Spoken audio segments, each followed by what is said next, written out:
orthotropism.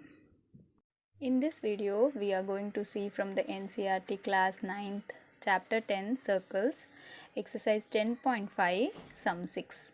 ABCD is a cyclic quadrilateral whose diagonals intersect at E. Now, what do you mean by cyclic quadrilateral?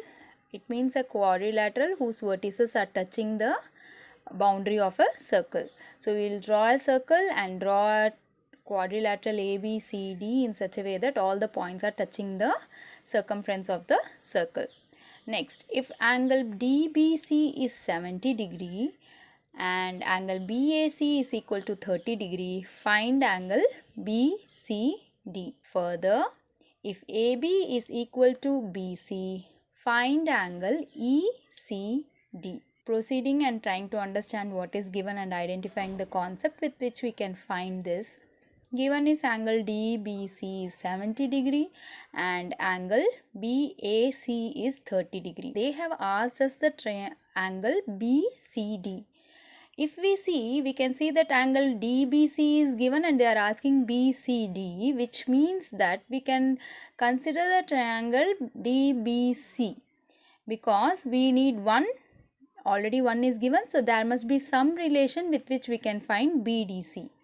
And when we see all the theorems related to the arc of a circle and the angle subtended by it, we can see that the second theorem, that is the angles in the same segment of a circle are equal, makes angle BAC equal to angle BDC. As a result, what will happen?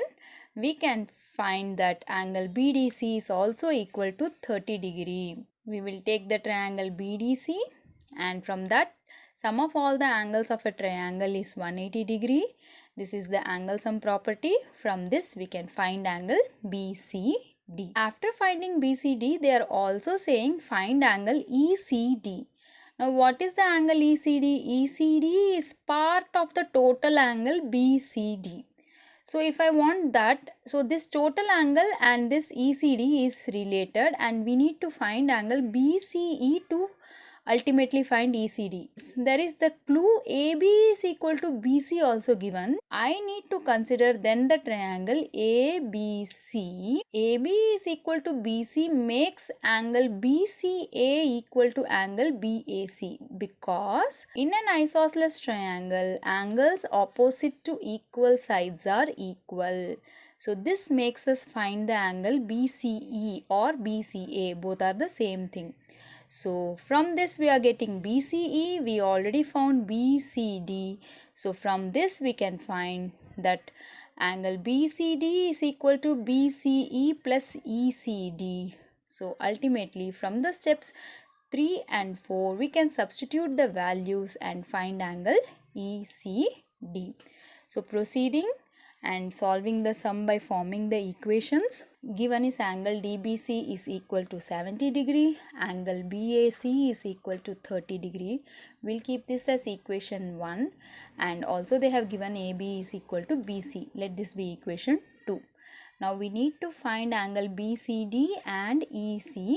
From the theorem angles in the same segment of a circle are equal, we will get that angle BAC is equal to angle BDC which is equal to 30 degree and we will keep this as equation 3. Here we had considered that chord BC. We'll take that triangle BDC. Sum of all the angles is equal to 180 degree. So we will substitute the values from equation 1 and 3. So it comes as 30 degree plus angle BCD plus 70 degree is equal to 180 degree. So 100 degree plus angle BCD is equal to 180 degree, which implies angle BCD is 180 minus 100, which is equal to 80 degree. Let us keep this as equation 4. And now we need to find angle ECD. So we will be finding angle BCE. So for that we will take the triangle ABC, which is an isosceles triangle. So as a result, angle BAC will be equal to angle BCA, which is equal to 30 degree. We will keep this as equation 5 because angles opposite to equal sides are equal. The total angle BCD is nothing but the sum of the adjacent angles BCE and ECD. So therefore from equation 4 and 5, Angle ECD is angle BCD minus of angle BCA, which is also equal to angle BCE. So this is equal to 80 minus 30 degree, which is equal to 50 degree. Therefore, for this sum, the answer angle BCD is 80 degree and angle ECD is 50 degree. Thank you.